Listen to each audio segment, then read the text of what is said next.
Right, well, I don't need to do the introducing bit, but I do want to say that if you fall asleep during this, you don't have to worry because we are live recording the Merryn Talks Money podcast, so you'll be able to listen to it over and over and over again at your leisure later.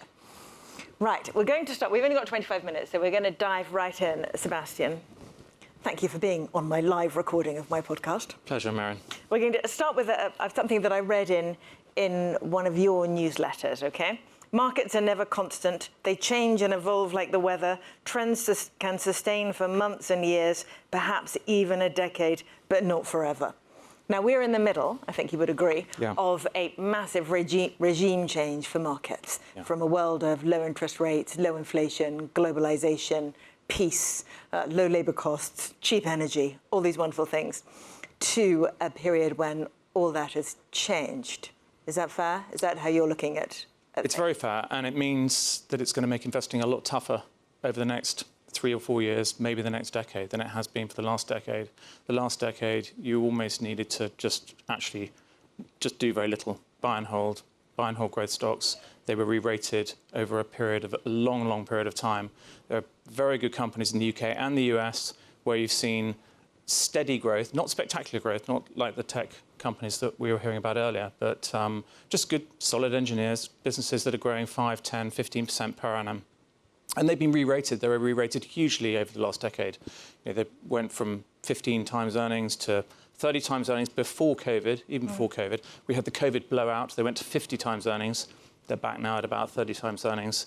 We're on a long journey back to that 15 times earnings where we were when interest rates were still zero back in 2012. Interest rates are, now between 4 and 5%. If you look back at valuations when interest rates were 4 or 5% prior to the financial crisis, valuations were on those mid-teens multiples for good quality stocks. So I just think we have a long journey ahead. There's going to be more volatility, and that's what you need to be patient about in terms of from perspective of investing for private wealth, which is effectively what I'm doing. Yeah, what you're doing is attempting to preserve our capital, right? Yes. So, but you've been positioned for inflation for quite a long time. So yes. Possibly too long. Yeah. Possibly too long. Merryn. Thank you for that. So you came into this latest bout of inflation ready for it? Yes, pretty ready. I mean, I think that we were aware that there were huge concerns that interest rates were far too low. And that inflation was unlikely to remain stable. And the remarkable thing is that come 2 years ago, 2.5 years ago, 10-year yields got to as low as 0.5%. That sort of started a journey whereby the dominoes sort of effectively fell. And then we saw inflation remain stickier due to those post-COVID issues. And that sort of continued. And then obviously a year ago, we had the war with Ukraine, which I think was a massive wake-up.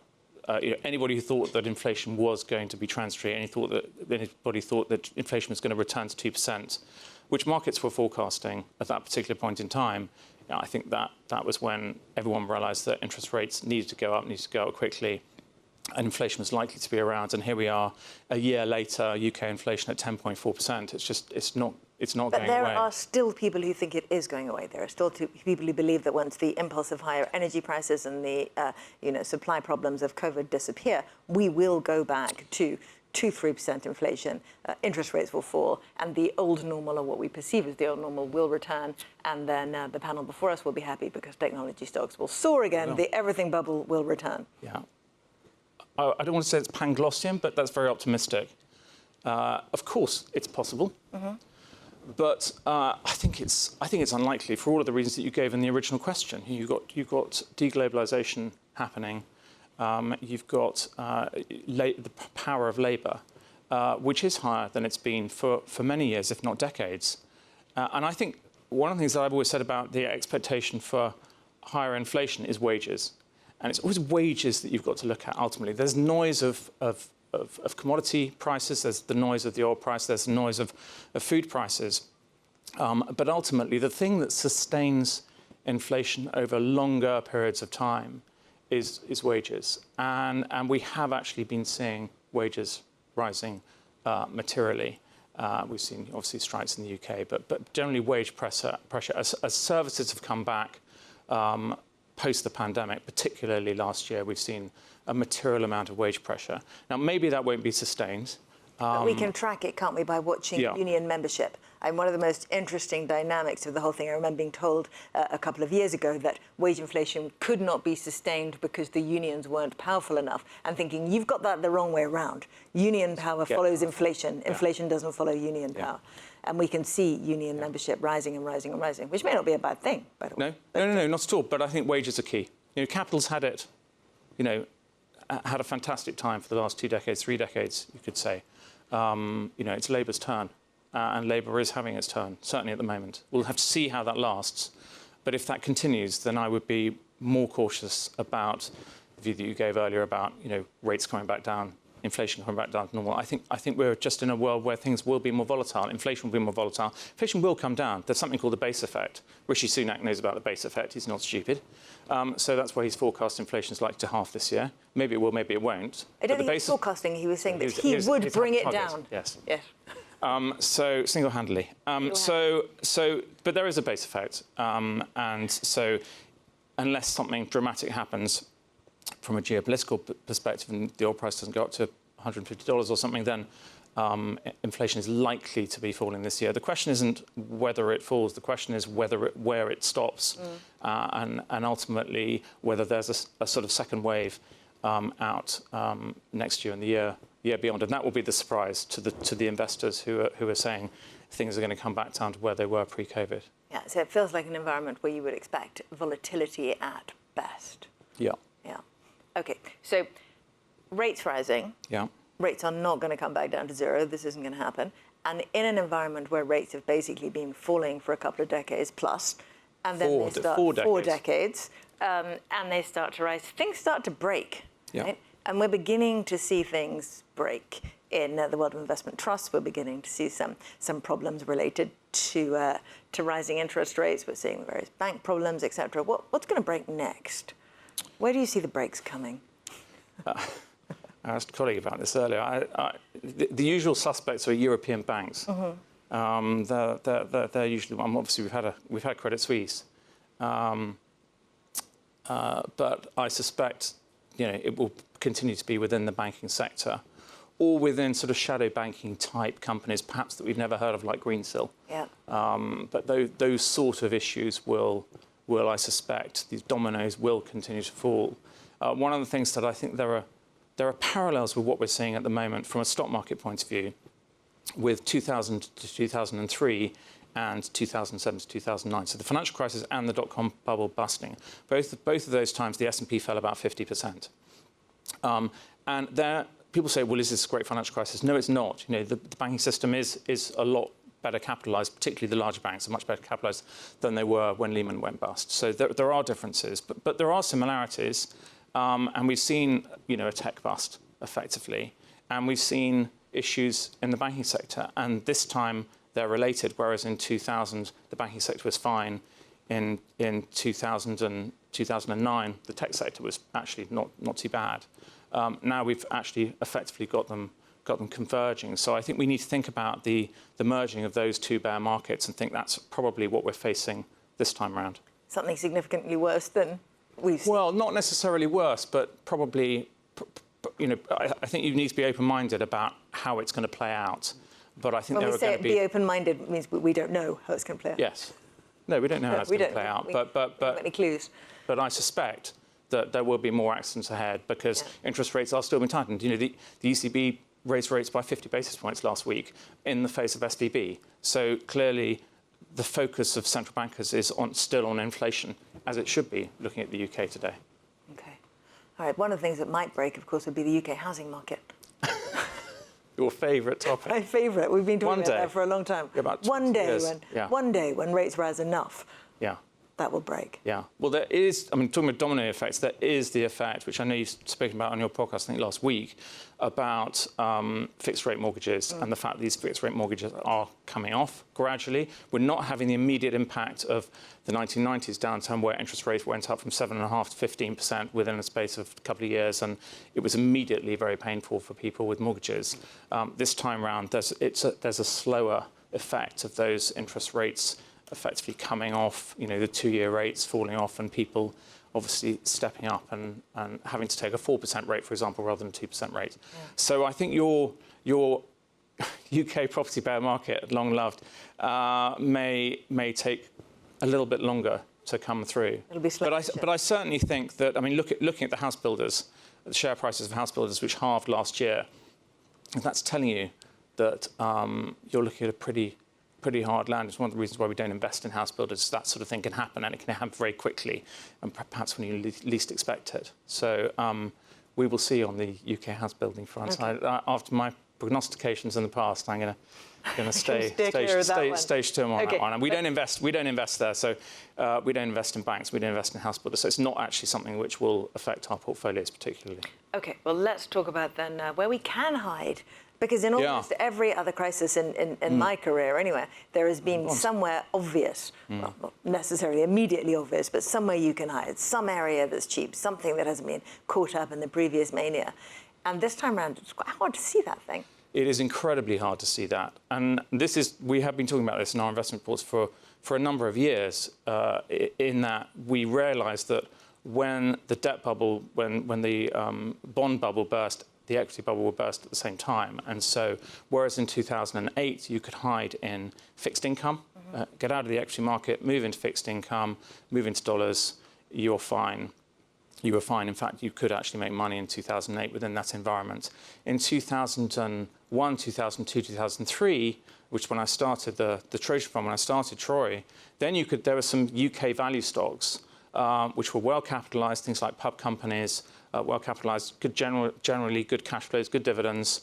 They've either been taken private or they've geared up a lot in the falling interest rate environment. So there aren't certainly the obvious places to hide within the equity market. Clearly, with bonds, it's tricky. I think short-dated bonds are fine, sort of 1-2 years. We put a lot of money during the now infamous mini-budget in September and October when rates spiked to over 4.5% in the UK. That was a wonderful opportunity to sort of just lock in 2-year money. But you're right, there aren't very obvious places to hide. The dollar was good last year. That really helped us last year. This year, I think the dollar's a harder one to call. Generally speaking, when there are risk-off markets, and if we're right about other accidents happening, then the dollar should do well within that. But I suppose I'd be surprised if we saw quite the sort of melt-up in the dollar or melt-down in sort of sterling that we saw back in September of last year. So that there aren't very obvious places. I suppose the one that you'll probably want me to mention is gold. I do want you to mention that. I was going to wait till the end, but you just dived right in on that. Has not been in a bubble. Yeah. Did its job in 2020 during the pandemic for us when everything was melting down. Did its job for us last February during the invasion of Ukraine, and it was flat last year. And everybody looks at the dollar price, Merryn. They don't look at prices in other currencies. We don't hedge our gold. So in sterling, gold was up 10% last year. It did its job for us within the portfolio. It's made a new high in sterling last week. Was it early this week? Definitely last week during the Credit Suisse debacle. So I think that that still may yet do its job. It's certainly feeling that way. It's feeling as if it's not a bad place to be in an environment where inflation is high, where negative real rates are likely to stay in place. You are not going to see a situation where central banks are going to be able to put interest rates up well above the rate of inflation, which is what positive real rates are. Because more things will break. Because a lot more things will break. I mean, I think that was the real wake-up call of the LDI situation. That was the moment where people realised, policymakers realised, we cannot put rates up to 5% or 6% in the UK. Too many things will break. And so rates are probably going to stay higher for longer as a result. And there'll be some drift in terms of policy on inflation targeting. We've seen that with Haldane's article in the FT. We've seen it with Howard Davis at NatWest talking about, thinks we should allow the inflation target from the Bank of England just to drift out maybe 3 years or 4 years, allow them to have a bit more time. that's slippage effectively or within the move inflation the 2% targeting. to 3%, etc. No one can remember why it was 2%. Or move to a range from 2 to 4. Yeah. Whatever, and that is effectively debasement, and that's a good environment for gold. So, so I think gold will have a role to play. And personal assets, for example, holds what in gold at the moment? It used to be kind of 10, 11%. Okay, yeah. so the percent of portfolio in gold hasn't actually gone up. No, it hasn't gone up materially. No, it's been about 10 or 11% for a while. We wouldn't have it go up to about 15 or 20%. I think what's really important with holding gold and having a role within the portfolio is you want to have enough to make a difference. There's no point in having 1 or 2%. It's just not going to move the needle.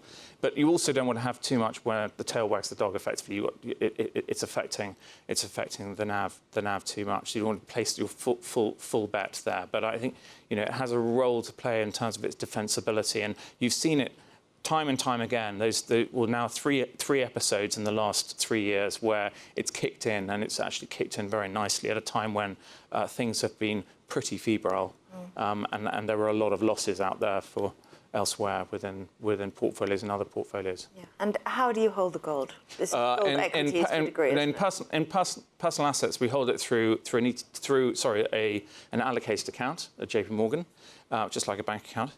And that's about 10%. And then we have 1.5–2% in a company called Franco-Nevada, which is a gold streaming and royalty business. We haven't got any direct mining exposure.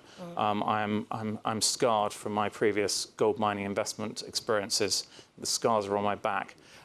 So I like the idea of streaming because effectively they're far more in control of their own destiny in terms of the fact they've got hundreds of investments around the world that are continuing to, rather like an investment trust, really a diversified portfolio of royalties coming in, week out. And if one mine doesn't work, it doesn't really matter. Whereas if you're a miner, you'll tend to have only 4 or 5 mines. If one goes wrong, then production issues can be a real problem. So Franco-Nevada's been a core holding for about 5 or 6 years, and it's done very well for us. Okay. I'm quite like to ask you about Bitcoin. You can ask me about Bitcoin. Okay, I'm going to ask you about Bitcoin. Is that another hedge against inflation? I don't think so. I mean, I think we know what I think. Yeah, but no, I think crypto just, for me, goes into the too hard bucket.